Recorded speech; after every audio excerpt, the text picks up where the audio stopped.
김준규 기자입니다. 예, 안녕하십니까. 월간 플래툰 홍희범입니다.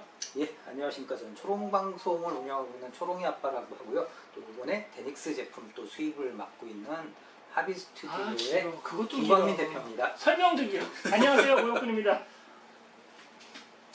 지금 눈앞에 굉장히 멋진 물건이 두 개가 있는데요. 그렇죠. 이게 독일군의 그 다목적 기관총이 MG34죠. 그렇죠. 네, MG34니까 1934년에 제시카드 MG34다. 예. 왜 다목적 기관총이에요? 다목적. 한마디로 얘기해서 이거 이전에는 무거운 거, 쉽게 삼각대 거치에서 방어용으로 쓰는 중기관총 헤비머신건 따로 있고, 네. 보병들이 군대 들고 다니는 라이트 머신건 경기관총 따로 경기관총 있고, 따로 있고 두 종류. 이런 식으로 종류에 따라서 세 분화되어 있었는데, 나치 독일은 베르사유 조약의 중기관총 보유가 원래 금지돼 있었어요. 그래가지고 경기관총이지만 중기관총처럼 쓸 걸 만들어 보자라고 꼼수를 부려서 만들었는데, 또 하나가 이 벨트 급탄식도 원래 안 되게 돼 있었죠. 그렇죠.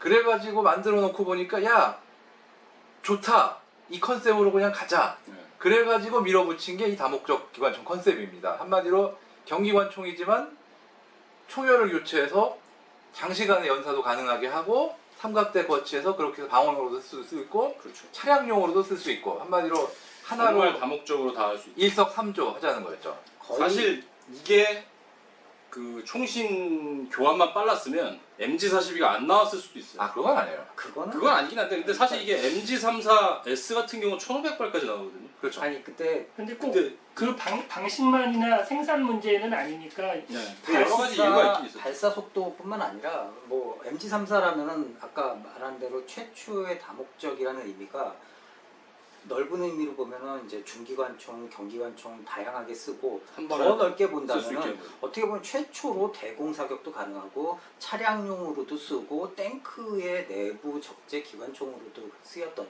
가장 다목적으로 다양한 용도로 썼던 기관총의 효시라고 볼 수가 있죠. 실질적으로도 독일군 전차에는 MG42가 충분히 생산되고 나서도 MG34가 차체 기관총으로 사용이 됐어요. 아, 근데 왜냐? 그거는 총력 교환 네. 방식. 실내에서 하죠. 구조상 문제가 좀 있었기 의미하니까. 때문에. 되게 그렇죠, 그렇죠. 제가 며칠 전에 영상을 찾아보다가 베트남전 때 많이 썼죠. 베트남 베트공들이 MG34를 쓰고 있더라고요. 많이 썼어요. 동독하고 체코에서 체코스로. 이렇게 MG34는 원조를 해줬었죠. 언제까지 쓰여진 총인가요?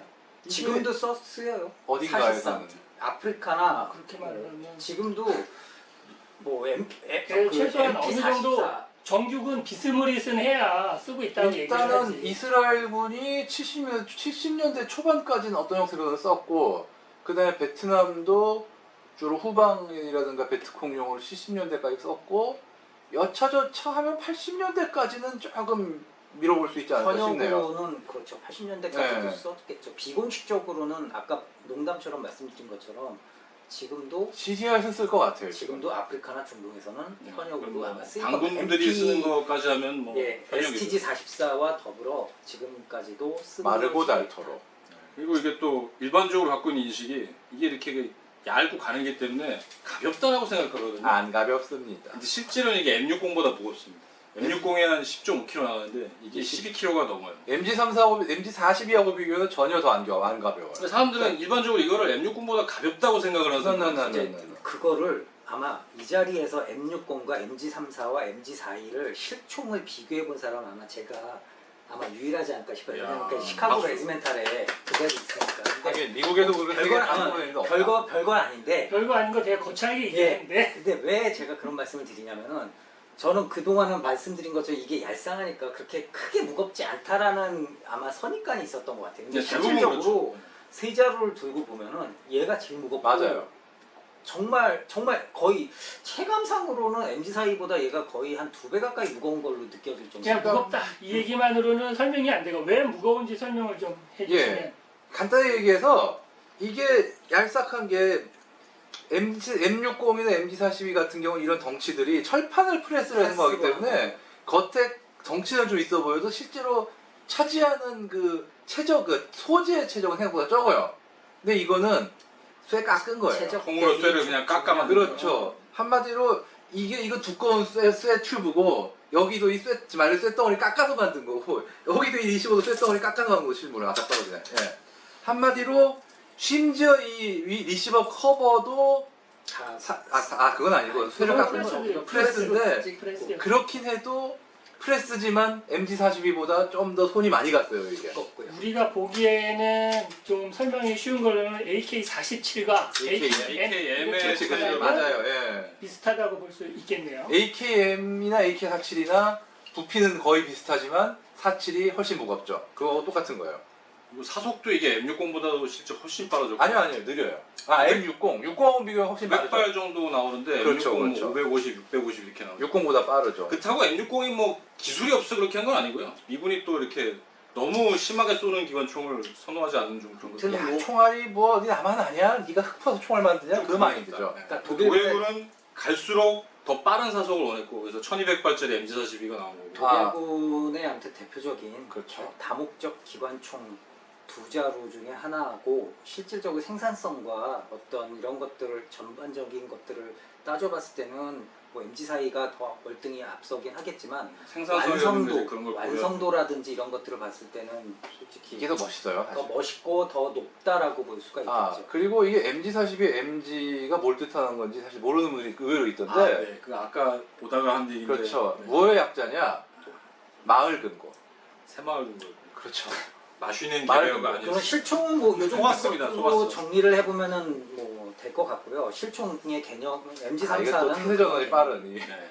근데 근데 여기 이제 데니스 제품을 좀 소개를 데닉스 한번- 제품 전에 원래 데닉스 제품이 갖고 있는 의미는 어떻게 보면은 유일한 더미건 중에서는 어떻게 보면 유일한 기관총. 사실 제가 데니스에서 요 제품이 나온다는 예고했을 때 이걸 빨리 수입해달라고 막 노래를 불렀잖아요.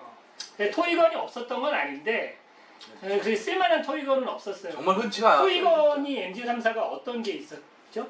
MG34는 사실 90년 초반에 80년도 후반 90년도 초반에 거의 일본의 정확히 90년이에요. 아사히 파이어암스라는 회사에서 MG34를 토이건 즉 에어소프트건으로 출시를 했습니다. 그때 그때 잡지 광고 당시에 보고 아주 그냥 유행했던 가스 BV 방식으로 제품을 만들었고요. 그리고 특징을 말한다면 형상은 실총, 무가동 실총을 베이스로 만들었기 때문에 상당히 정확하게 만들긴 했어요. 디테일적인 부분은. 그런데 그러나 소재가 ABS로 만들고 ABS도 아니에요. 그게 레진이에요. 그냥 레진으로 만들고 했기 기포가 때문에 곳곳에 보여요. 완성도는 그렇게 높은 총은 아니었어요. 다만 그때 당시 거의 환상적인 어떤 가격과 어떤 가격이 정말 환상이었죠. 압도적인 존재감 제 때문에 생각에는 아사히 파이어암스니까 그 당시 아사히 파이어암스가 그런 이제 중화기들을 좀 대표적으로 많이 네, 네. 만들었었어요. 한마디로 M60도 그렇고. 미친 짓을 한 줌 많이 찍어내고 바가지로 돈 받아가지고 한 탄 크게 먹치고 한 탄 크게 먹고 튀는 먹튀. 그렇죠. 욕 먹기 직전에 딱 단종시키고 그렇죠. 네. 튀는 그런 이번에는 시간이- 아사히 파이어암스가 있었고 그 이후에는 또 총이 있었나요? 레드암스에서 판매를 하고 있죠. 비바암스라는 곳에서 레드울프에서 레드암스 레드암스에서 비바암스에서. 비바암스에서 MG34를 전동건으로 출시를 했습니다. 해가지고 비바암스 거의 특징은 일단은 방열 자켓 자체가 스틸로 만들었기 때문에 이 스틸에서 오는 어떤 압도적인 존재감이 특징인데 다만 대부분의 홍콩이나 대만제 중화기들이 그렇듯이 전체적으로 놓고 봤을 때는 멋지긴 한데 디테일적인 것으로 갔을 때는 좀 살짝 이렇게 좀 디프로매팅 시킨 뭉갠 게 있죠. 두리뭉실하게 뭉갠 만든 게 있죠. 생략한 부분도 있고 그럴듯하게 만들었는데 디테일적인 것으로 갔을 때는 조금 아쉬운 부분들이 많은 전동건들은 어쨌든 유일한 선택지죠. 그렇죠. 아. 유일한 선택지일 수도 있고 그리고 근데- 이게 홍콩제들은 약간 뭐랄까 전체의 프로포션도 미묘하게 안 맞는 게 있어요. 그 사람들의 어떤 프로포션에 대한 감각 자체가 딴 나라하고 다른 게 아닌가 싶을 정도로. 그러니까 그거를 참고했으면 괜찮을 텐데. 그거. 근데 그래도 그래요. 근데 뭔가 웃긴 게 이상해요. 실총이 주변에는 이상해요. 없으니까 우리나라에서는 비교할 게 없으니까 사진을 갖고 그걸 또 뭐가 틀린지 찾기는 그렇죠, 어렵거든요. 그러니까 그거 자체가 어떻게 보면은 토이건이 없으니까 그냥 완전체가 되는 거죠. 그거 자체. 근데 사실 비밤스에서 MG34가 나온 게 상당히 오래됐어요. 최소한 10수년이 흘렀기 때문에 꽤 됐죠 진짜. 제가 알기로는 제가 이제 그거는 비밤스 대표하고 얘기를 해서 들은 건데 레드울프하고 계약을 하는 조건이 10년이었다고 해요. 독점 계약. 그래서 레드울프 제품으로 나오는 몇몇 가지들 1919라든가 뭐 MG34나 이런 종류들이 독점 계약이 끝나는 시점이 재작년쯤 돼서 이제 비밤스에서 나오기 시작을 한 거고, 그리고 제품에 관해서도 그 약간 전문성은 없으시더라고요. 직접 역시. 만났는데 만드는 건 좋아하는데 국적은 또 캐나다 분이시고, 그러니까 그렇군요. 캐나다 분이어가지고 캐나다 나무를 써서 나무는 좋아요. 나무 그런데 MG34 같은 경우에 제가 되게 아쉬웠던 건 재질이 알루미늄이 너무 많아서 구분이 안 됩니다. 도색으로 할 수밖에는 없고, 또 그런 또 제 기억에는 배럴 자켓도 알루미늄이었던 걸로 기억을 해요. 스틸은 아니었나요? 아 스틸은 1919가 스틸이었나? 1919가 스틸이었어요. 제가 그래서 헷갈렸나? 분류이 안 돼서 이게 억지로 도색을 했던 기억이 스틸 나고. 튜빙으로 하기에 좀 애매한 게 이 단차도 있고 형상이 있는 스틸 파이프로 딱딱하기는 또 힘들어요. 이게 실물은 아마 규격을 따로따로 압출을 해가지고 하는 거라 아주 참- 그렇겠죠. 일단은 뭐 토이건은 뭐 현재로 지금까지는 데닉스를 제외한 제품들은 그렇게 두 가지밖에 없었죠. 뭐 그 외에 뭐 별도로 개인이 자작한 커스텀 뭐 게라지 킷은 있을 수 있을지언정 실제로 정상적으로 판매했던 제품은 그렇게 아사히 파이어암스와 비바암스의 MG34 두 종류만 나왔었다. 그렇게 보시면 됩니다. 제가 굉장히 오래 기다렸던 제품이고, 그래도 이제 가장 제가 점수를 높여주고 싶은 건 일단 그 중에서 제일 무거워요. 맞아요. 그러면은 열릴 때 데닉스 있다. 제품이 어떻게 보면은 이게 이제 신제품이에요. 어떻게 보면 데닉스에서 가장 최근에 제작한 오랜만에 신제품이거든요. 그래서 되게 많이 기다렸고, 그리고 여러 가지 데닉스다운 특징들이 많죠. 아무래도. 데닉스 놀라운 점이 있어요. 설계를 어떻게 이따위로 해서 이렇게 괜찮은 그림이 나올 수 있는가. 그러니까요. 그게 내 생각에는 이 데닉스는 현대적인 어떤 제품 생산의 감각으로 만드는 데가 아니고 진짜 그 공예품 만드는 공방. 뚝딱뚝딱. 왜냐면은 설계가 이상 개판 개떡 같다는 얘기는 결국은 이거를 설계의 개념으로 접근하는 게 아니라 작품을 만들면서 뚝딱뚝딱 맞춰가면서 만드는 거 아닌가 그 느낌이거든요 진짜. 그렇죠. 그래서 그러니까 설계는 개떡 같은데 뭐 이상한 부분이 있으면 뚝딱뚝딱 고쳐가지고 이렇게 만들어보지 그렇게 해서 비슷하게 만들어 보자. 그렇죠 해놓고 보니까 괜찮게 나온다는. 데닉스 제품들이 특징이 뭐가 있냐면은 그런 클래식한 총들은 보통 실총을 가지고 그대로 이제 카피를 하고 비교적 현대적인 총으로 가면은 자기네들 실총을 입수하기 어려운 총들 혹은 이제 자기네가 없는 총들은 기존의 이제 토이건을 참고해서 만드는 베이스에서 경우가 많죠. 만들어요. 가장 대표적인 게 데닉스 AK 같은 경우는 아, 사실 허드슨 AK 일본의 모델건 회사인 허드슨 AK를 좀 카피한 제품이고요. 그래서 이게 문제가 허드슨 AK가 그게 뭐 실총이다. 사진하고 실총을 보고 만든 게 아니라서 보면 좀 틀린 부분도 많거든요. 그게 그게 그대로 살아 있습니다. 예, 그게 아쉬운 허드슨 부분들이 거를 만들 때 자유대 자료관에 있는 AK를 허겁지겁 가서 대충 뚝딱 대충 사진 찍고 와가지고 급하게 자료를 취재한 거라 나중에 갖고 와서 이상해졌어요 좀. 또 하나는 이거는 이제 제대로 카피한 건데 MP44 같은 경우는 쇼웨이 제품을 사실상 그렇죠. 가지고 카피를 했어요. 근데 쇼웨이 제품 자체는 그래도 디테일적인 부분에 있어서는 나무랄 데가 없기 때문에 다행히 잘 카피를 한 축에 들어가는 거죠. 근데 다만 아쉬운 거는 쇼웨이의 모델건을 카피한 게 아니라 쇼웨이의 MP44 전동건을 카피를 했어요. 그래서 그런 부분들이 약간 좀 아쉬운 부분이 있는데 아무튼 뭐 재밌습니다. 참고로 MG34 같은 경우는 제가 알고 있기로는 실총을 가지고 베이스로 제작을 한 걸로 알고 있거든요. 근데 이제 사실 데닉스의 모토는 뭐냐면은 절대로 실총으로 개조는 못하게끔 설계 확실해요. 예. 제1조가 실총으로의 개조 위험성은 없도록 만드는 게 어떤 특징 중에 하나거든요. 그래서 뭐 저희 같이 좀 더 리얼한 거를 원하는 매니아들 입장에서는 좀 아쉬운 부분들은 있겠죠. 그게 무슨 말이야? 무슨 그게 무슨 말이야? 그러니까 예를 들어서 실총으로 개조하는 거에 매니아적인 그 위험한 말을 발언입니다. 좀 어렵고 위험하게 생각하실 수는 있는데, 그러니까 예를 들어서 그 일본제 더미 모델건들은 카트리지가 그래도 기본적으로 총률은 다 막혀 있으니까 저기는 없는데 카트리지가 어느 정도는 들어갔다가 나올 수 있는 이젝팅 할 수 있는 기본 기능은 살려 있거든요. 근데 데닉스 제품들은 그거조차 없는. 그런 것들을 다 이렇게 기본적으로 데니스 제품으로는 전동군으로 개조하는 것도 어려울 거로 봅니다. 맞아요. 왜냐하면 이게 이제 아연 합금으로 제작을 하다 보니까 실물에 비해서 살이 굉장히 두꺼워요. 그래서 내부 공간이 굉장히 협소합니다. 그래서 이 형식 기어 박스 같은 것도 들어갈 수가 없고 트리거 박스나 이 그립 주변의 공간도 너무 작아요. 이게 깎아내서 하면 되지 않겠냐 근데 이거 깎아내는 거 만만한 거 아니죠? 그다음에 그 깎아내면 또 강도가 당연히 떨어지겠죠 또. 일단은 만약에 그렇게 해서 제작을 한다 그러면 가장 중요한 건 트리거 연동의 문제가 좀 있어요. 그렇죠. 트리거 연동할 수 있는 피고도 안 공간이 움직이니 없고 이게 지금 그래서 제가 생각하기에는 만약에 이걸로 비비탄을 쏘고 싶다 그러면 뭐 꼭 불가능한 건 아니겠지만 가장 중요한 공기하우스는 거는 HPA나 뭐 이렇게 그런 말씀하셨는데 가스식으로 뭐 전문가이신 그 우리 최 대표님이랑도 전에 제가 심각하게 논의를 했었어요. 얘를 비비탄 총으로 좀 컨버전 시킬 수 없을까라는 이제 고민을 많이 했는데 결론적으로는 그겁니다. 방금 언급하신 것처럼 HPA를 연결한 가스식으로 해서 GBB도 아니고 가스식 우리가 폴라스타 같은 경우 신뢰도가 높으니까 폴라스타 엔진을 어떻게든 파내고 우겨넣고 하면은 뭐 불가능한 건 아닌데 그렇게 하다 보면은 실제 이 총 가격에 몇 배가 들어갈 수 있다라는 거죠. 그러니까 차라리 아사히 파이어함스 걸 사는 게 싸게 먹히겠는데 경제적으로는 사실상 의미가 없고 또 저희가 어떻게 판매를 염두에 두고 컨버전 킷을 출시하기에도 이거는 애매하다. 불가능하다.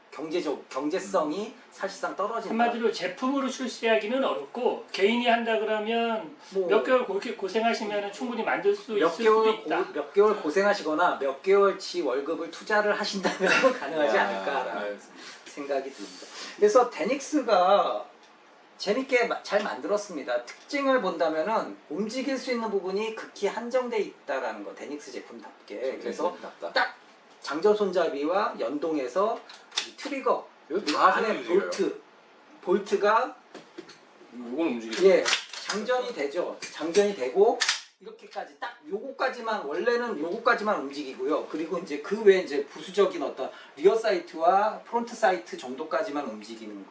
이게 리어 사이트에 조절 기능이 없는 게 좀 아쉽긴 한데.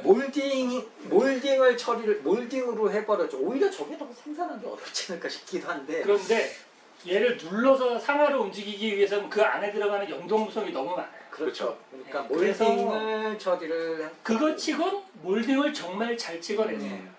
그리고 피드 커버 같은 경우는 떼어낼 수는 있는데 그냥 열 수는 없어요 원래. 그렇죠. 그러니까 제가 가장 이제 데닉스 쪽에다가도 가장 크게 문의를 했었던 게 뭐였냐면은 야 니네 이거는 다 좋은데 피드 커버는 열리게끔 좀 해다오라고 이제 출시하기 전에 제가 요청을 했었어요. 근데 데닉스에서 얘기를 한 게 피드 커버는 개폐가 안 된다, 고정돼 있다라고 답변을 보내왔어요. 근데 실질적으로 우리가 샘플을 이제 이 두 자루가 이제 대한민국에는 최초로 두 자루가 이제 샘플로 들어온 제품들인데 검토를 해보니까 피드 커버가 고정돼 있는 건 맞아요. 맞는데 실질적으로 이게 이 핀을 어느 정도 핀을 빼가지고 하면은 열리게끔 돼 있거든요.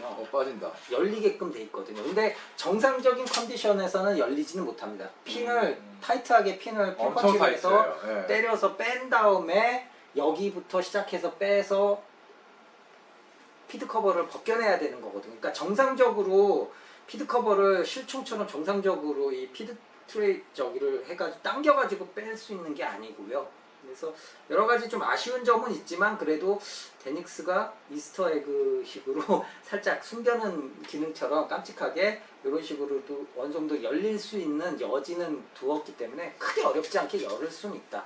그래서 지금 이거는 이제 최 대표님이 작업을 한 거라 이렇게 쉽게 쓱 열리는 건데 그렇죠. 이런 식으로 해가지고 이런 더미탄들을 어느 정도는 해서 이렇게 연결을 시켜줄 수 있다라는 이제 보너스 같은 기능이 숨어 있는 거죠. 공식은 아니고 진짜 이스터에그. 그렇죠. 이거 그러면은 혹시 지금 이게 오늘 나온 김에 오늘의 사실 진짜 주인공 어떻게 보니 모형꾼 스페셜 MG34인데 여기에 대해서 직접 만드신 모형꾼님의 설명을 좀 들어보겠습니다. 근데 가장 그 리얼하게 만드셨는데 어떤 점에 중점을 두고 이렇게 재현을 하셨는지 그 부분을 일단 좀 기본적으로 데닉스 제품이 저는 주물인 줄 알았는데 다이캐스팅으로 보여져요. 왜냐면은 슬라이드 금형이 들어가 있는 흔적들이 몇 군데가 있습니다. 그래서 야, 이 사이즈를 다이캐스팅으로 만들었구나 라는 데서 약간 놀랬고, 또는 왁스에서 그 사출할 때 만든 것일 수도 있지만 제가 볼 때는 다이캐스팅 같아요. 문제는 그런 제품들은 표면이 정말 좋지 않아요. 그래서 표면에 주물도 아니고 다이캐스팅으로 쇳물을 부어서 만드는 거다 보니 이 금속이 식으면서 나오는 물결무늬 같은 거 이런 게 굉장히 심해서 전체를 일단 샌딩을 해서 금속 스틸을 가공해서 만들어 놓은 흔적 같은 거를 좀 살려주었습니다. 현대물 같은 경우에는 매끈하게 샌딩하고 샌드블러터를 쳐서 매끈한 상태에서 뭐 표면 작업을 들어가는데, 당시에는 그냥 줄 자국, 뭐 절삭 가공 자국 이런 것들이 좀 남아 있어요. 그래서 그런 거를 오히려 살려주면 좀 더 실물 같은 느낌이 나고, 그 헤어라인들이 나중에 블루잉을 하면 굉장히 스틸 같은 질감을 좀 주는 효과가 있습니다. 그래서 표면을 싹 다 갈아내고 그 다음에 헤어라인을 집어넣어주고 그 다음에 블루잉을 했어요. 데닉스의 가장 장점이 블루잉이 정말 잘 된다는 거예요.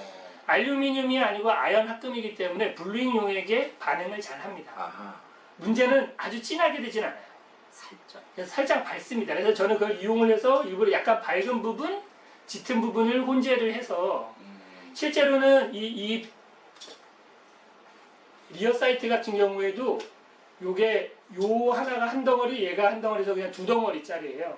그런데 이 부속에서도 색깔을 조금 구분을 줘서 재질이 다른 게 혼합되어 있는 것처럼 보여주게 하기 위해서 노력을 좀 해줬고, 피드 커버 같은 경우에도 기존에 이제 데닉스라고 써있는 데닉스에서 나온 이제 각인들은 다 지워버리고 오리지널 각인 그대로 재현을 해줬고요. 앞에랑 그다음에 뒤에 딱 찍혀있네요. 네. 피드 커버가 열리도록 해줬는데, 이게 위에가 완전히 막혀 있지 않아서 열리게는 되는데 얘가 이렇게 빠질 수도 있습니다. 여기 빠져가지고. 요게 요 뒤쪽에다가 각을 대줘서 핀을 뺀다고 해도 열리지 않게 되어 있어요. 그렇더라고요. 예, 예. 턱이 있어서. 그래서 그 턱을 갈아내고 회전하기 위해서는 이 부분을 상당히 많이 가공을 해야 됩니다. 아, 되게 뭐 간단하게 뭐 핀만 빼서 이렇게 하는 게 아니고. 아니에요. 네, 그렇죠. 네.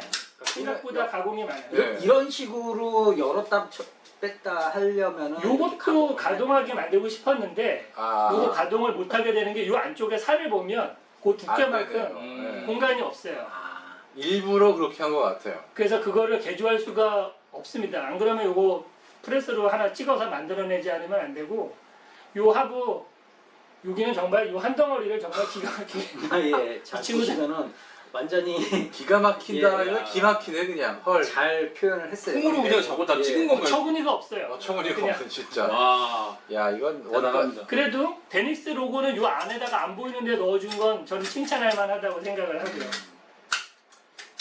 그리고 이 데닉스 제품의 또 하나 아쉬운 것 중에 하나가 스톡이에요. 스톡이 실물 스톡보다 둥글게 되어 있고, 그렇죠. 그 다음에 안에 상어 지느러미처럼 생겨있는 엄지거리 스타트 탭이 부분도 없어가지고. 예. 굉장히 두껍게 되어 있고 형태가 두리뭉실합니다. 그러네요. 그래서 그 부분을 제가 가공을 해서 최대한 날렵하게 만들어주고, 그 다음에 어깨에 칙패드가 되는 부분에 홈이 없는데 홈을 살려주었어요. 그리고 우드에도 각인이 들어갑니다. 그래서 측면에 각인을 넣어주었고요. MG34가 뭐 카고팔이나 P08처럼 각인이 아주 많이 들어가진 않은데 그래도 나름 큼지막한 각인들이 들어가고, 자료를 찾아보니까 보통 독일제 총들은 십자를 찍어 만든 것 같은 약간 불규칙한 폰트를 쓰는데, 희한하게 메인 숫자들 시리얼 넘버는 굉장히 정자로 들어가 있는 또 특징이더라고요. 그래서 그게 확인이 돼서 정자로 무슨 넣어줬습니다. 이유일까요? 흥미롭습니다. 어쨌든 이렇게 시리얼 넘버가 맞다는 거는 한 공장에서 바로 생산해낸 제품이다라는 걸 딱 보여주는 거죠. 그렇죠. 모델링 맥스에서 했으니까요. 모델링 맥스 9949번이. 이게 데닉스 제품이 아연 합금이 굉장히 질겨요. 아. 그러니까 가공하기도 힘들고, 그 다음에 이게 보통 저희가 라이플 작업하는 거에 시간을 보면 거의 3배 정도? 아, 심지어 양각대 같은 경우에는 재질도 단단한데 작지도 않아서 저거 핸드건 2개 정도 분량이 돼요. 야, 이거 하는데. 양각대 다 듣는 게. 세상에. 그래서 이거는 빈티지 작업하는데 비용 책정이 굉장히 어렵다라는 생각을 좀 했어요. 단단하고. 그러니까 요번에 마지막 가장 최근에 나온 제품이어서 그런지 모르겠는데 재질도 괜찮고 그런 점은 좋은데 작업하기에는 만만치 않아. 재질하기가 좀 어렵다. 음. 하지만 해놓고 나면 나름의 충분히 그렇죠. 가치가 있다. 가능성이 높은 제품이다라고 생각합니다. 예, 알겠습니다. 오늘 뭐 여러 가지 말씀 들었는데요. 그럼 먼저 추가하고 싶은 말씀 있으면 뭐 한마디씩 좀 해주실까요? 신인성 씨부터 해서 쭉. 테닉스에서 좋은 제품이 많이 나왔으면 좋겠어요. 저는 좋아요. 그리스건도 굉장히 괜찮았었고 약간 그 제품이 점점 좀 좋아지는 느낌이 있나요, 좀? 제품마다 이게 제가 지금까지 꽤 많은 그 토이건들 작업을 하면서 느끼는 건 네. 제조사의 사장님의 역량이 아닐까. 음. 본인이 취향이 거기에 꽂히면 정말 기가 막힌 물건을 내놓고 아, 역시. GNG, NG42처럼 네, 어디도 따라갈 수 없는 그런 거에 비하면 또 여타 다른 GNG 제품들은 너무 독자적이거나 형태가 좀 틀어져서 해서 데닉스 같은 경우에는 독일 총들에는 조금 더 힘을 주는 것 같다라는 느낌을 받아요. 지금 잘 팔리니까. 김 대표님은? 뭐 조금만 기다리시면 여러분들 7월에 이제 곧 이제 선적을 합니다. 스페인에서 선적을 하는데 그래서 8월 초에부터는 아마 판매가 가능할 것 같습니다. 그러니까 아. 조금만 기다려 주시면. 근데 다만 이게 워낙 초인기 제품이다 보니까 제가 많이는 못 받았어요. 스페인이 현재 스페인 그러니까 데닉스 본사에서도 이제 판매하는 양이 많은 쪽으로 더 많이 보내줄 수밖에 없는 시장 논리가 있으니까요. 뭐 유럽 시장이나 북미 시장으로는 얘네들이 어느 정도는 나가는데 걔네들조차도 이거 초반 물량이 뭐 많지 않더라고요. 뭐 2, 30자루 정도 아이고야. 수준밖에 안 돼요. 진짜 얼마 안 되는 거야. 그리고 일본이나 대만 이쪽도 거의 뭐 안 들어가는 걸로 알고 있고요. 한국 시장도 마찬가지이긴 합니다. 그래서 데닉스 비용이 약간 높아진 게 예전에는 일본에서 거들 때도 안 봤는데 요즘에는 일본에 종종 보여요. 테니스 제품들이. 많이 보여요. 뭐 이제는. 여러 가지 그리고 이유지만 뭐 하여간에 어쨌든 그렇게 싸고 생각하시죠. 저렴하게 이렇게 쉽게 즐길 수 있는 물건이기 때문에 좀 그런 그 것도 있는 것 정도 같아요. 그 전에는 테니스 쳐다도 안 봤거든요. 아니 그리고 일본도 또 그렇게 이 물건을 장인 정신 갖고 만드는 업체가 점점 줄어들고 점점 있어요. 줄어드니까. 그 시점이 저는 데닉스 제품이 어느 정도 먹히기 시작한다라는 시점이 일본에서 그거 같아요. 허드슨과 그 허드슨 제품들 허드슨 자체가 도산을 해서 허드슨에서 그쵸. 라이플류가 안 나오고 쇼웨이에서 신제품 주기가 너무 이제 길어지고 CAW에서조차도 라이플류를 거의 안 한 번 만들고는 다 단종을 시켜서 이런 클래식한 잘 카피를 한 축에 들어가는 거죠. 근데 다만 아쉬운 거는 쇼웨이의 모델건을 카피한 게 아니라 쇼웨이의 MP44 전동건을 카피를 했어요. 그래서 그런 부분들이 약간 좀 아쉬운 부분이 있는데 아무튼 뭐 재밌습니다. 참고로 MG34 같은 경우는 제가 알고 있기로는 실총을 가지고 베이스로 제작을 한 걸로 알고 있거든요. 근데 이제 사실 데닉스의 모토는 뭐냐면은 절대로 실총으로 개조는 못하게끔 설계 그건 확실해요. 예. 제1조가 실총으로의 개조 위험성은 없도록 만드는 게 어떤 특징 중에 하나거든요. 그래서 뭐 저희 같이 좀 더 리얼한 거를 원하는 매니아들 입장에서는 좀 아쉬운 부분들은 있겠죠. 그게 무슨 말이야? 무슨 그게 무슨 말이야? 그러니까 예를 들어서 실총으로 개조하는 거에 매니아적인 그 위험한 말을 발언이다. 좀 어렵고 위험하게 생각하실 수는 있는데, 그러니까 예를 들어서 그 일본제 더미 모델건들은 카트리지가 그래도 기본적으로 총률은 다 막혀 있으니까 저기는 없는데 카트리지가 어느 정도는 들어갔다가 나올 수 있는 이젝팅할 수 있는 기본 기능은 살려 있거든요. 근데 데닉스 제품들은 그거조차 없는. 그런 것들을 다 이렇게 기본적으로 데니스 제품으로는 전동군으로 개조하는 것도 어려울 거로 봅니다. 맞아요. 왜냐하면 이게 이제 아연 합금으로 제작을 하다 보니까 실물에 비해서 살이 굉장히 두꺼워요. 그래서 내부 공간이 굉장히 협소합니다. 그래서 이 형식 기어 박스 같은 것도 들어갈 수가 없고 트리거 박스나 이 그립 주변의 공간도 너무 작아요. 이게 깎아내서 하면 되지 않겠냐 근데 이거 깎아내는 거 만만한 거 아니죠? 그다음에 그 깎아내면 또 강도가 당연히 떨어지겠죠 또. 일단은 만약에 그렇게 해서 제작을 한다 그러면 가장 중요한 건 트리거 연동의 문제가 좀 있어요. 그렇죠. 트리거 연동할 수 있는 키고도 안 공간이 움직이니 없고 이게 지금 그래서 제가 생각하기에는 만약에 이걸로 비비탄을 쏘고 싶다 그러면 뭐 꼭 불가능한 건 아니겠지만 가장 중요한 공기하우스는 거는 HPA나 뭐 이렇게 그런 말씀하셨는데 가스식으로 뭐 전문가이신 그 우리 최 대표님이랑도 전에 제가 심각하게 논의를 했었어요. 얘를 비비탄 총으로 좀 컨버전 시킬 수 없을까라는 이제 고민을 많이 했는데 결론적으로는 그겁니다. 방금 언급하신 것처럼 HPA를 연결한 가스식으로 해서 GBB도 아니고 가스식 그 우리 가장 우리가 폴라스타 같은 경우 신뢰도가 높으니까 폴라스타 엔진을 어떻게든 파내고 우겨넣고 하면은 뭐 불가능한 건 아닌데 그렇게 하다 보면은 실제 이 총 가격에 몇 배가 들어갈 수 있다라는 거죠. 그러니까 차라리 아사히 파이어암스 걸 사는 게 싸게 먹히겠는데. 경제적으로는 사실상 의미가 없고 또 저희가 어떻게 판매를 염두에 두고 컨버전 킷을 출시하기에도 이거는 애매하다. 불가능하다. 경제성이 사실상 떨어진다. 한마디로 제품으로 출시하기는 어렵고 개인이 한다 그러면 뭐 몇 개월 고생하시면 충분히 만들 수 몇 있을 개월 수도 있다. 몇 개월 고생하시거나 몇 개월치 월급을 투자를 하신다면 가능하지 않을까라는 생각이 듭니다. 그래서 데닉스가 재밌게 잘 만들었습니다. 특징을 본다면은 움직일 수 있는 부분이 극히 한정돼 있다라는 거 데닉스 제품답게. 그래서 딱 장전 손잡이와 연동해서 이 트리거 이거 그리고 다 안에 움직여요. 볼트가 이건 움직이죠. 예 장전이 되죠. 장전이 되고 이렇게까지 딱 요거까지만 원래는 요거까지만 움직이고요. 그리고 이제 그 외에 이제 부수적인 어떤 리어 사이트와 프론트 사이트 정도까지만 움직이는 거. 이게 사이트 리어 사이트에게 조절 기능이 없는 게 좀 아쉽긴 한데.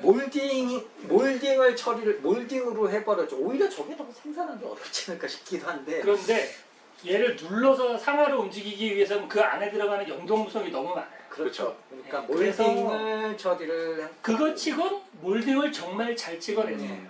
그리고 피드 커버 같은 경우는 떼어낼 수는 있는데 그냥 열 수는 없어요 원래. 그렇죠.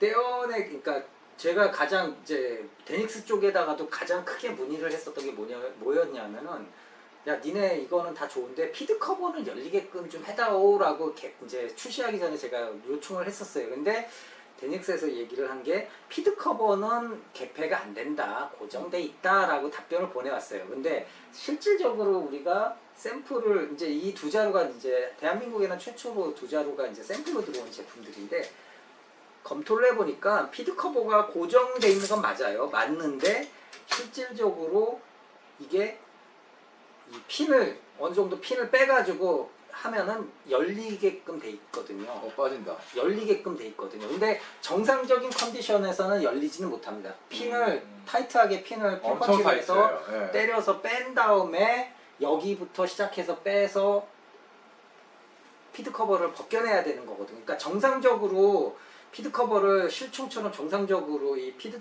트레이 저기를 해가지고 당겨가지고 뺄 수 있는 게 아니고요. 그래서 여러 가지 좀 아쉬운 점은 있지만 그래도 데닉스가 이스터에그 식으로 살짝 숨겨놓은 기능처럼 깜찍하게 이런 식으로도 어느 정도 열릴 수 있는 여지는 두었기 때문에 크게 어렵지 않게 열을 수는 있다. 그래서 지금 이거는 이제 최 대표님이 작업을 한 거라 이렇게 쉽게 쓱 열리는 건데 그렇죠. 이런 식으로 해가지고 이런 더미탄들을 어느 정도는 해서 이렇게 연결을 시켜줄 수 있다라는 이제 보너스 같은 기능이 숨어 있는 거죠. 공식은 아니고 진짜 이스터에그. 그렇죠. 이거 그러면은 혹시 지금 이게 오늘 나온 김에 오늘의 사실 진짜 주인공 어떻게 보니 모형꾼 스페셜 MG34인데 여기에 대해서 직접 만드신 모형꾼님의 설명을 좀 들어보겠습니다. 이제 가장 그 리얼하게 만드셨는데 어떤 점에 중점을 두고 이렇게 재현을 하셨는지. 그 부분을 좀 일단 기본적으로 데닉스 제품이 저는 주물인 줄 알았는데 다이캐스팅으로 보여져요. 왜냐하면은 슬라이드 금형이 들어가 있는 흔적들이 몇 군데가 있습니다. 그래서 야, 이 사이즈를 다이캐스팅으로 만들었구나 라는 데서 약간 놀랬고 또는 왁스에서 그 사출할 때 만든 것일 수도 있지만 제가 볼 때는 다이캐스팅 같아요. 문제는 그런 제품들은 표면이 정말 좋지 않아요.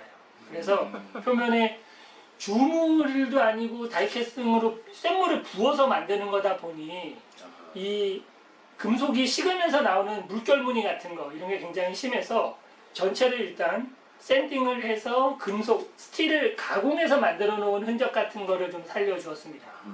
현대물 같은 경우에는 매끈하게 샌딩하고 샌드블러터를 쳐서 매끈한 상태에서 뭐 표면 작업을 들어가는데 당시에는 그냥 줄 자국, 뭐 절삭 가공 자국 이런 것들이 좀 남아 있어요. 그래서 그런 거를 오히려 살려주면 좀 더 실물 같은 느낌이 나고 그 헤어라인들이 나중에 블루잉을 하면 굉장히 스틸 같은 질감을 좀 주는 효과가 있습니다. 그래서 표면을 싹 다 갈아내고 그 다음에 헤어라인을 집어넣어주고 그 다음에 블루잉을 했어요. 데닉스의 가장 장점이 블루잉이 정말 잘 된다는 거예요. 알루미늄이 아니고 아연 합금이기 때문에 블루잉용에게 반응을 잘 합니다. 아하. 문제는 아주 진하게 되진 않아요. 살짝. 그래서 살짝 밝습니다. 그래서 저는 그걸 이용을 해서 일부러 약간 밝은 부분, 짙은 부분을 혼재를 해서 실제로는 이 리어 사이트 같은 경우에도 요게 요 하나가 한 덩어리, 얘가 한 덩어리에서 그냥 두 덩어리짜리예요. 그런데 이 부속에서도 색깔을 조금 구분을 줘서 재질이 다른 게 혼합되어 있는 것처럼 보여주게 하기 위해서 노력을 좀 해줬고, 피드 커버 같은 경우에도 기존에 이제 데닉스라고 써있는 데닉스에서 나온 이제 각인들은 다 지워버리고 오리지널 각인 그대로 재현을 해줬고요. 앞에나 그다음에 프레임이 딱 찍혀있네요. 네. 피드 커버가 열리도록 해줬는데 이게 위에가 완전히 막혀 있지 않아서 열리게는 되는데 얘가 이렇게 빠질 수도 있습니다. 여기 빠져가지고. 요게 요 뒤쪽에다가 각을 대줘서 핀을 뺀다고 해도 열리지 않게 되어 있어요. 그렇더라고요. 예, 예. 턱이 있어서 그래서 그 턱을 갈아내고 회전하기 위해서는 이 부분을 상당히 많이 가공을 해야 됩니다. 아, 되게 뭐 간단하게 뭐 핀만 빼서 이렇게 하는 게 아니고. 아니에요. 네, 그렇죠. 맞아요. 네. 생각보다 가공이 많아요. 네. 이런 식으로 열었다 뺐다 하려면은 이렇게 요것도 가공을 가동하게 만들고 싶었는데 아. 요거 가동을 못하게 되는 게 요 안쪽에 살을 보면 그 안 두께만큼 되네요. 예. 공간이 없어요. 아, 일부러 그렇게 한 것 같아요. 그래서 그거를 개조할 수가 없습니다. 안 그러면 요거 프레스로 하나 찍어서 만들어내지 않으면 안 되고, 요 하부 여기는 정말 요 한 덩어리를 정말 기가 막히게 예, 잘 보시면은 완전히 기가 막힌다. 예. 이거 기막히네 그냥. 헐. 잘 표현을 했어요. 통으로 그냥 저거 다 예. 찍은 건가요? 처분이가 없어요. 청원이가 그냥. 없어 진짜. 와, 야 이건 원가. 대단합니다. 그래도 데닉스 로고는 요 안에다가 안 보이는 데 넣어준 건 저는 칭찬할 만하다고 생각을 하고요. 그리고 이 데닉스 제품의 또 하나 아쉬운 것 중에 하나가 스톡이에요. 스톡이 실물 스톡보다 둥글게 되어 있고, 그렇죠. 그 다음에 안에 상어 지느러미처럼 생겨있는 엄지거리 스타트 텔이 부분도 없어가지고. 예. 굉장히 두껍게 되어 있고 형태가 두리뭉실합니다. 그러네요. 예. 그래서 그 부분을 제가 가공을 해서 최대한 날렵하게 만들어주고, 그 다음에 어깨에 칙패드가 되는 부분에 홈이 없는데 홈을 살려주었어요. 그리고 우드에도 각인이 들어갑니다. 그래서 측면에 각인을 넣어주었고요. MG34가 뭐 카고팔이나 P08처럼 각인이 아주 많이 들어가진 않은데 그래도 나름 큼지막한 각인들이 들어가고, 자료를 찾아보니까 보통 독일제 총들은 십자를 찍어 만든 것 같은 약간 불규칙한 폰트를 쓰는데 희한하게 메인 숫자들 시리얼 넘버는 굉장히 정자로 들어가 있는 또 특징이더라고요. 그래서 그게 의외일까요? 확인이 돼서 정자로 무슨 넣어줬습니다. 이유일까요? 흥미롭습니다. 어쨌든 요렇게 시리얼 넘버가 맞다는 거는 한 공장에서 바로 생산해낸 제품이다라는 걸 딱 보여주는 거죠. 그렇죠. 모델링 믹스에서 했으니까요. 모델링 믹스 9949번이. 이게 데닉스 제품이 아연 합금이 굉장히 질겨요. 아. 그러니까 가공하기도 힘들고, 그 다음에 이게 보통 저희가 라이플 작업하는 거에 시간을 보면 거의 3배 정도? 아. 심지어 양각대 같은 경우에는 재질도 단단한데 작지도 않아서 저거 핸드건 2개 정도 분량이 돼요. 야 이거 하나에 양각대 다 듣는 게. 세상에. 그래서 이거는 빈티지 작업하는데 비용 책정이 굉장히 어렵다라는 생각을 좀 했어요. 단단하고. 그러니까 요번에 마지막 가장 최근에 나온 제품이어서 그런지 모르겠는데 재질도 괜찮고 그런 점은 좋은데 작업하기에는 만만치 않아요. 쇠질하기가 좀 어렵다. 음. 하지만 해놓고 나면 나름의 충분히 그렇죠. 가치가 있다.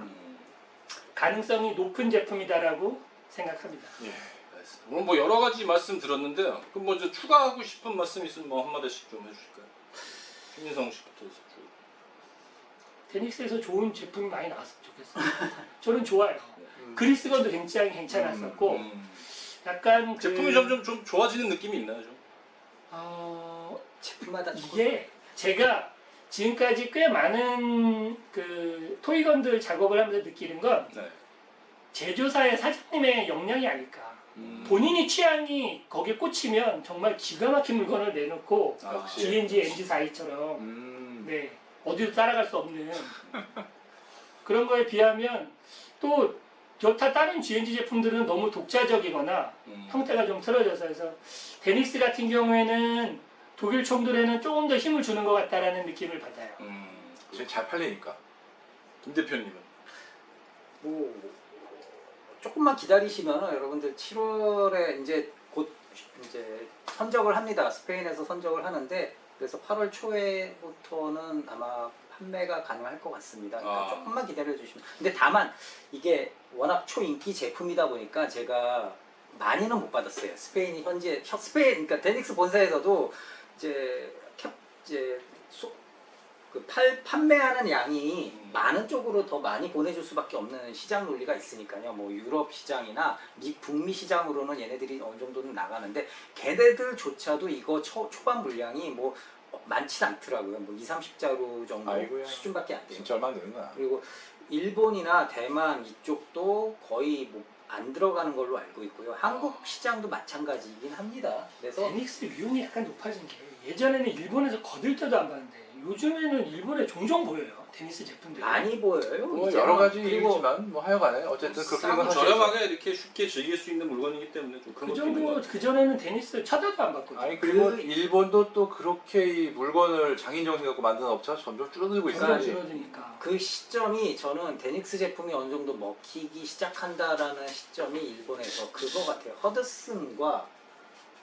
허드슨 제품들, 허드슨 자체가 도산을 해서 허드슨에서 그렇죠. 라이플류가 안 나오고 쇼웨이에서 신제품 주기가 너무 이제 길어지고 CAW에서조차도 라이플류를 거의 안 만들고. 한 번 만들고는 다 단종을 시켜서 이런 클래식한 총 좋아하는 분들이 지금 많이 선택지가 불만들이 없어요. 많죠. 그렇죠. 선택지가 없어요. 저도 알포 계열 뭐 데닉스 이런 것만 처음 나오죠. 접한 게 5년 전쯤 일본 시장에서 쇼웨이 제품인 줄 알고 가서 봤는데 데닉스 MP44였거든요. 그러니까 일본에도 데닉스 총판점들이 대리점들이 4군데인가 3군데가 있어요.